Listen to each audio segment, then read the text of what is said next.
fond memories, and probably after my career. All right, now it is Michael Clark leading out the Australians, not Ricky Ponting. Thoughts on Ricky?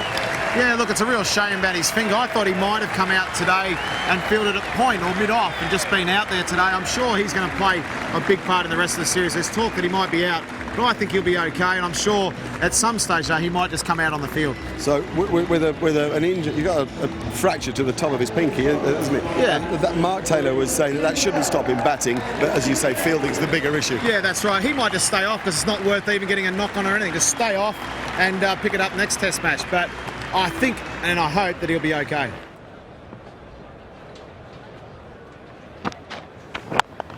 Good shot, really good shot. Off the back foot, beats mid off, and won't quite go to the fence. He'll get through. Thanks, boys. Oh, have a look at this. Imagine spending a day in that gear. Look at that shot. That's a lovely way to get off the mark. Straight through cover for 4. It is his 36th birthday today as well. He's going to spend it very leisurely by the looks of it. Oh, that's very close indeed. Very close. He's played around that. May just have been a height issue, I reckon. Might have just nipped back a little bit with this airfoil edging down the leg side. It also hit him quite high. Now cuts for 4.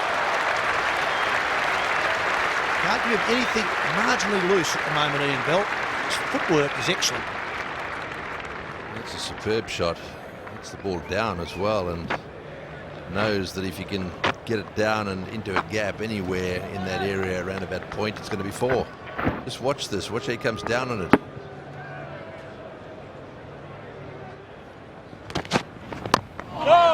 It's interesting looking at that wicket ball. And that's the wicket of Paul Collingwood, I reckon. It was the ball deliveries to right-handers. It's the white ball there. You look how wide it is. I'm sure people at home are probably saying, well, why would he play at a ball like that? Last ball of the day yesterday. But that is the line to bowl to Paul Collingwood. He moves across. You see how far across he gets before Harris lets the ball go.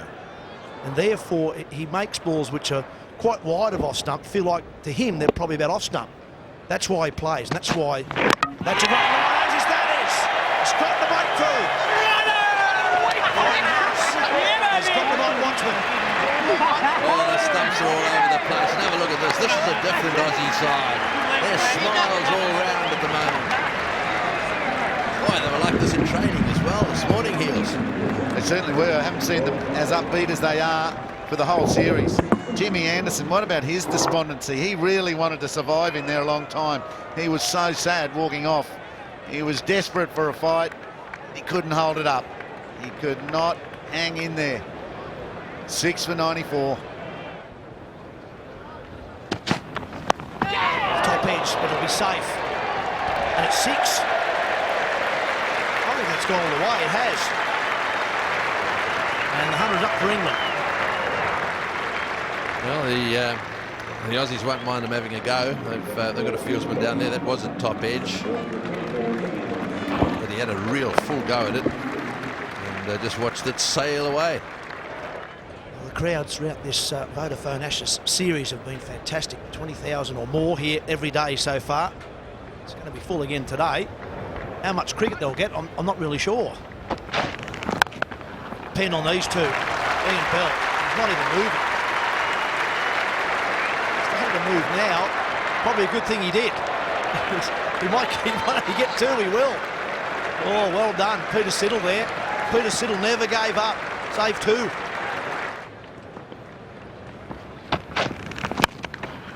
Now through cover. Will it go this time? Siddle's chasing again. Oh, not this time, Peter.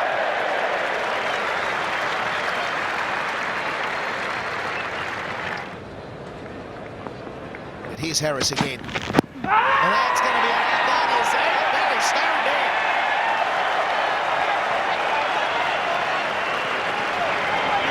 We'll probably see a review here. just on the half chance. But it's only a no ball, he'll save him. Yeah, it looks absolutely plumb, and just rolling the dice with the review system here. There was no doubt Ian Bell felt like he was absolutely salmon trout. And with all those red lights, it is confirmed that that's the case. Just above middle, on middle stump. Don't get any plumber than that. Halfway up middle, that's on your bike. Ryan Harris strikes again. He's getting some good rewards for bowling well in Adelaide and bowling well here. And that should be out. That's what it is. Waikasi in the gully. Flying through the air. And the Australians run from everywhere to celebrate Ryan Harris's fifer.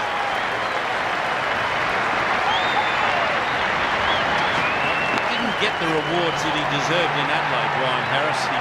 His figures didn't reflect the way that he bowled. But as happens in the game of cricket, if you've got plenty of spirit, plenty of determination, and you keep performing well, eventually the rewards will come. And they're coming thick and fast here at the Wacker for Ryan Harris.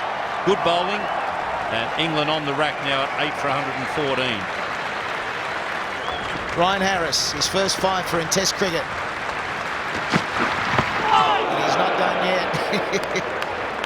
No guessing where that one was going to be. Cook's unbelievably good form in the early part of this series has really covered over a few problems that England have got with their batting lineup. So not only have Australia, are they going to win this Test match, but they've given England the same sort of problems that they had after Adelaide. That'll be over the slips and wicketkeeper's head. We'll often see that in the West. It's convincing about the way Swan's going to be playing his shots out there. And there's another one. Mitchell Johnson. What a match you've had.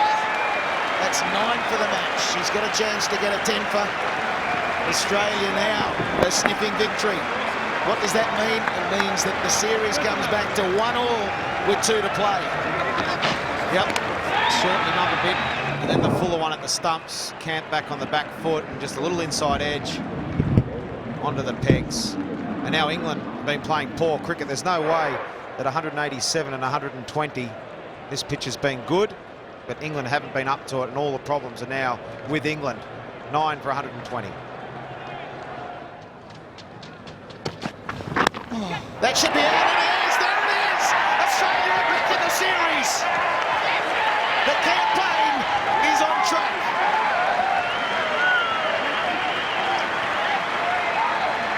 Well, Steve Smith there finishing off the test with a catch, and Ryan Harris a terrific performance, 6 for 47, and the Australians can be rightly proud of themselves, the way they've fought so hard and got the series level, and not only level now, but psychologically they've come from miles behind in Adelaide, and now you'd have to say psychologically they're in front. Oh, 100%. They've also given England plenty to think about. Everyone was wondering, has Australia got this fight back in them? Are they good enough at the moment? Everyone was writing them off, and everyone out there was looking and dissecting parts of their game. They gave nothing at that stage to say that they could do this, but they've come back through sheer willpower, mental toughness, as you say, chaps. They've come out and shown some good Aussie spirit to get out there and level the series. Now England have got they've lost their momentum. Australia have got that, and they've got some things to worry about. Well done to the Australian cricket team. The most emphatic response to defeat in Adelaide that you could ever imagine. Australia hammering England by the margin of 267 runs. A quite brilliant performance. Ryan Harris was 6 for 47, following up Mitchell Johnson's 6 for 38 in the first innings. Top-class bowling from the Australians. Mark Taylor is ready with the presentation ceremony. Thank you, Mark. Yes, I've got your England captain with me, and what a difference a week makes. I was only interviewing you in Adelaide, as I said, a week ago, and you're all smiles. You're still smiling today, but it's been a big turnaround by the Aussies. Yeah, well, cricket's a funny game, isn't it? There's no doubt about that. Look, we're disappointed with our performance in this game. There's no doubt about it. We were in quite a good position after bowling Australia out for 260 odd and being 80 odd for naught, but a very good spell of bowling by Mitchell Johnson brought Australia back into the game, and once they were in front, they never let us back into it. So you know, you've got to give them a lot of credit for the way they played over these 4 days. We got some things to look at. You know, we were below what the standards we'd set ourselves, and we've got some work to do before Melbourne. But it's also time to retain a sense of perspective, I think. We played a lot of good cricket on this tour so far, and there's no reason to expect we can't keep doing that going forward. If we look back at these Ashes contests in recent times, there's been huge momentum swings between games. So there's obviously a belief from the England camp that you can turn it around for the Boxing Day. Yeah, no doubt about that, no doubt. As I said before, we played a lot of good cricket in this series. And as we said at the start of the tour, there are these crucial periods in games which one side or another is going to seize the initiative. We weren't able to do it in this game, and fair play to Australia for not letting us back into the game. But there are going to be more opportunities ahead of us. We've got to learn the lessons from what we didn't do well in this game, move on pretty quickly. But it's, you know, still very upbeat and buoyant dressing room, and rightly so, because we're in a good position to win the series still. 36 today. Happy birthday. Nice present first up. No better birthday present than that, winning an Ashes Test match. You know, especially after the last couple of weeks that we had to bounce back and respond this way. This week's been exceptionally pleasing, and the players and coaches need to take full credit for the way we've played. That's a massive turnaround. I was just talking to Andrew Strauss. A week ago you're beaten by innings and 71 runs, and here we are now winning by over 200. There must be a great self-belief, not just from you but from the players in the change room. Oh, look, there's no doubt about that. I mean, I've said right the way through the series there's been a really good feeling around the group, and a lot of people probably didn't believe me after the way we played in the first couple of games, but you know, we've just played the Test match cricket that I know we're capable of this week. You know, we didn't get off to an ideal start, but I think you know, Hussey and Haddon and Johnson's batting on that first day, to get 270 on the board on that wicket day one, I thought was probably the difference in the game in the end. We knew it was going to be a lot easier to bat on batting second, and I think we showed that with our second innings batting as well. But you know, we set the game up day one, and then Johnson's spell day two, you know, was probably one of the all-time great spells in Ashes history, and that set up the Test match for us. You needed someone to stand up, didn't you? And you got Mitchell Johnson, also Ryan Harris. They got 9 wickets apiece. They got 18 wickets between them. It's a terrific combination you've got with those two bowlers. Yeah, absolutely. I knew both those guys would bowl well in these conditions. You know, Mitch has had a fair bit spoken about him over the last couple of weeks, but you just see this week that he had that real glint in his eye that he wanted to be out there in the contest, and he showed just, you know, how dangerous and great a bowler he can be when he's got things worked out really well. So he's had a great game. Ryan Harris I thought was great. I thought Hilfenhaus is probably the unheralded one this week as well, doing the work that he had to do up in the breeze most of the game, and even the way he started his spell yesterday, he bowled, I don't know, maybe 10 or 12 overs for not many runs yesterday, and when the scoreboard's not going anywhere, the pressure comes back on the batting, and that's what happened. I suppose the only concern is you. How about that finger? Are you going to give us a quick diagnosis of how it is and how you're going to be in a week's time when the Boxing Day Test starts? I'm a bit sore today, obviously. I wanted more than anything to be able to go out there and field this morning and just you know, hopefully be able to enjoy a win, but I had to sort of err on the side of caution. Another knock on it would have been pretty disastrous for me, so I've just got to look after it really well the next few days, but I feel I'm a really good chance to play in Melbourne, so fingers crossed. It won't be that one on that finger, but that hand, but fingers crossed everything will come up okay. The Vodafone player of the match, and no great surprise, the local hero, Mitchell Johnson.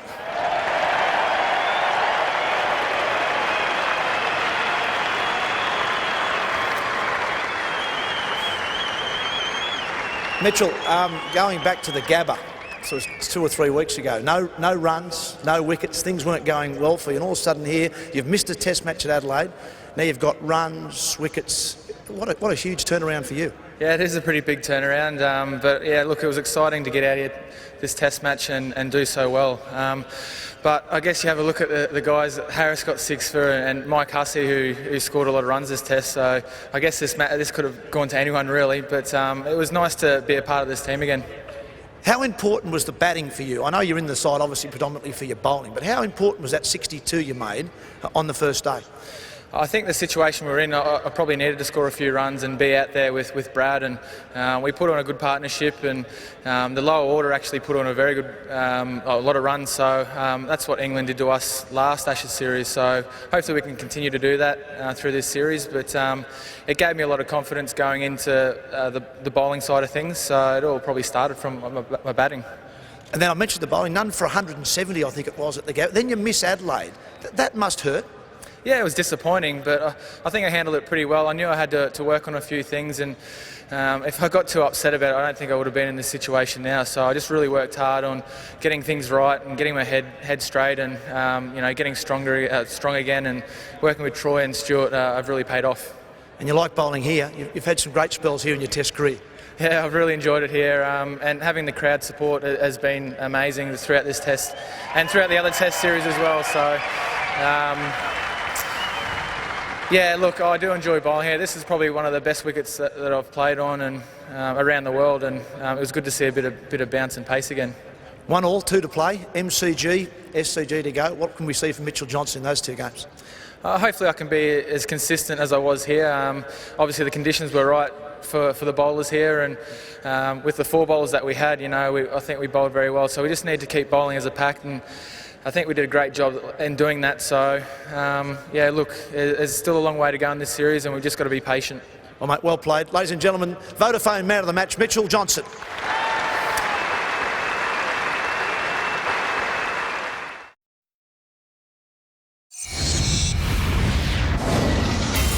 This has been another presentation from Nine's Wide World of Sports.